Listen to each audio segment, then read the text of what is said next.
Uttanasana. The second pose in Sun Salutations is called the standing forward fold, or Uttanasana in Sanskrit. And essentially, it looks like this. So, very easy pose to do. Everybody can bend forward. Probably some of us may not be able to reach our fingers to the floor. That's not the whole point of this pose. So let me walk you through it. We're not just going to drop into this pose. We're going to flow into this pose, and we're going to do it from Tadasana. So from our mountain pose, from our Tadasana, so finding a mountain pose, we're going to inhale, lengthen our hands to the sky, and then with this feeling of expansion in our chest, we're going to hinge at the hips like a door would close in its doorway. We're going to hinge forward, bending the knees, so there's a soft bend in the knees, hinging forward, bringing our chest onto our thighs, and releasing the hands down to the floor. Now, it doesn't really matter if you can touch the floor or not. If you have very tight hamstrings and calves and glutes, probably you're not going to be able to reach. Relaxing the neck, letting the neck naturally fold forward, and right away we're going to feel the effects of an inversion, a pose where our head is located lower than our heart. So something right away is starting to happen here. So keeping our legs folded,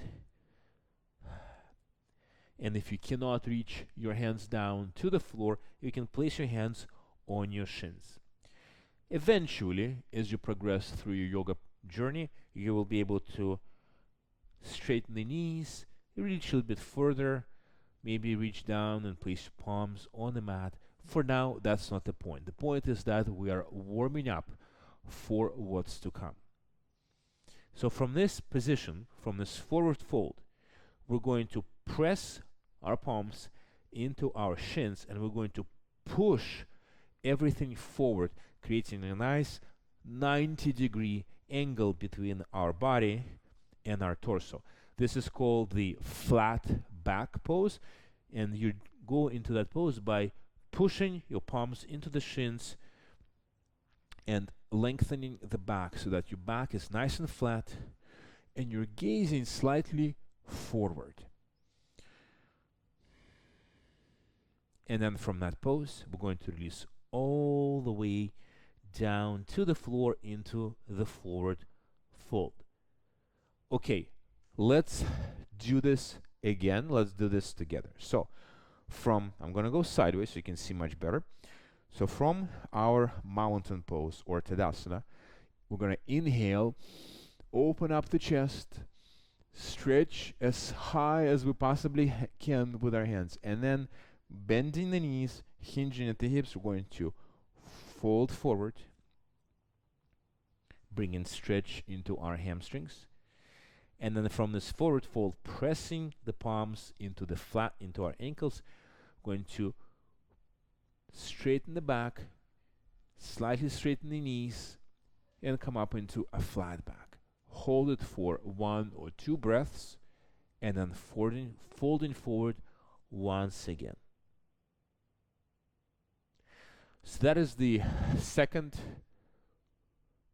position or second pose in the string of Sun Salutations. So the next pose in the Sun Salutation sequence is called low lunge or Anjaneyasana, and it looks like this. One knee is bent, the other knee is nice and soft on the mat. By the way, one strong advice for people with sensitive knees is to get a very thick mat, or maybe even double up the mat, just to keep you comfortable.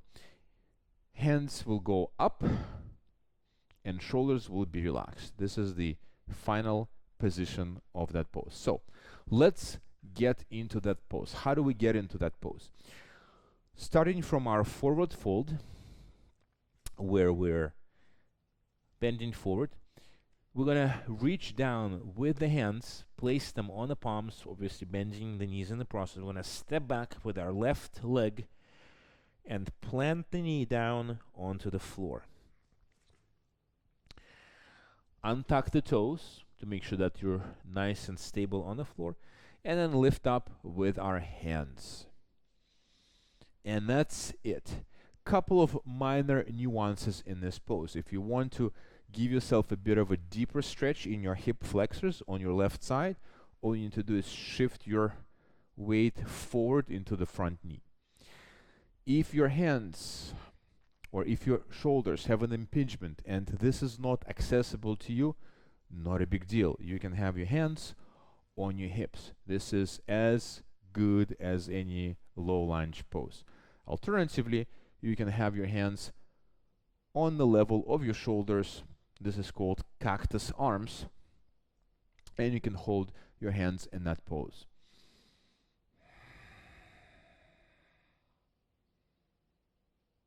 And that is it. This is the low lunge pose. The next pose in Sun Salutation sequence is called the plank. And yes, it's the same type of a plank that you do when you take a fitness course or program and the fitness instructor asks you to hold the plank. Exactly the same thing. But we're going to do it with a variation if your body desires. Essentially, it's going to look like this, just like a normal plank. And remember what I told you before, that a lot of the modern fitness routines are based on Sun Salutations. That is a perfect example. So we're going to modify the plank, if we have to, by placing our knees down onto the floor. If not, the shoulders, the hands are right under the shoulders. You are grounding through the entire surface of your palm. Fingers are nice and spread out. So nice big surface area to place your weight on. The core is nice and tight. The glutes are squeezing together.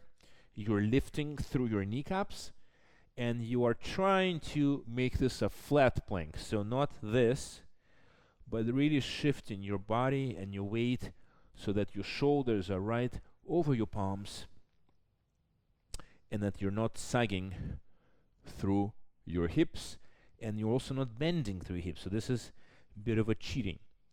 Now, the good news is that we're not going to hold this plank like you would do in a course, in a fitness routine for a long time. It's just going to be in and out. But if that is still too much for you, you have an option of dropping your knees down. So, how do we get into this plank? Remember the low lunge pose? So from the low lunge pose, dropping the hands down to the floor, tucking the toes in, lifting the back knee, and then the right foot steps back, and this is our plank. So just taking a moment here, maybe dropping the knees. So the next thing that we're going to the next thing that's going to happen here is you're going to lower all the way down to the floor, like a reverse push-up. So from this position here, we're going to transition into the next pose of Sun Salutation called the Baby Cobra. This is, of course, the full version of the Cobra, which we're not going to be doing as part of Sun Salutations. We're going to do the baby version of the Cobra, which looks like this. So quite a difference. So what do you need to do here? Palms go right under the shoulders. Elbows tend to flare out in this pose. So you're going to squeeze the elbows inwards into our rib cage. Feet are flat on the floor. And we're going to press into the palms and lift our upper body off the floor. You will feel it right away in your lower back.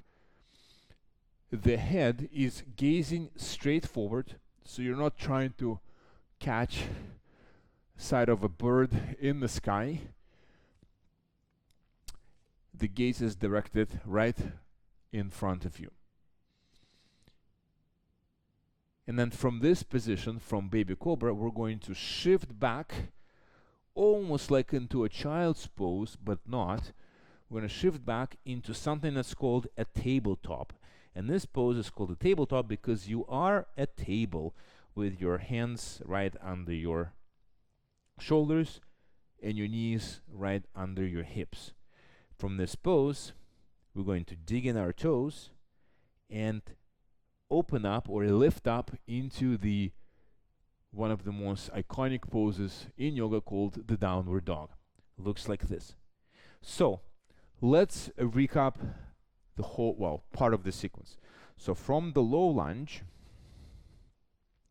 from this pose, we're going to shift forward, bring the hands onto the floor, tuck in the toes, lift the back knee, step into plank, modify with our knees if we need to, reverse push-up all the way down to the floor, position the hands next to our shoulders, untucking the toes, lifting into baby cobra, and then transitioning into tabletop.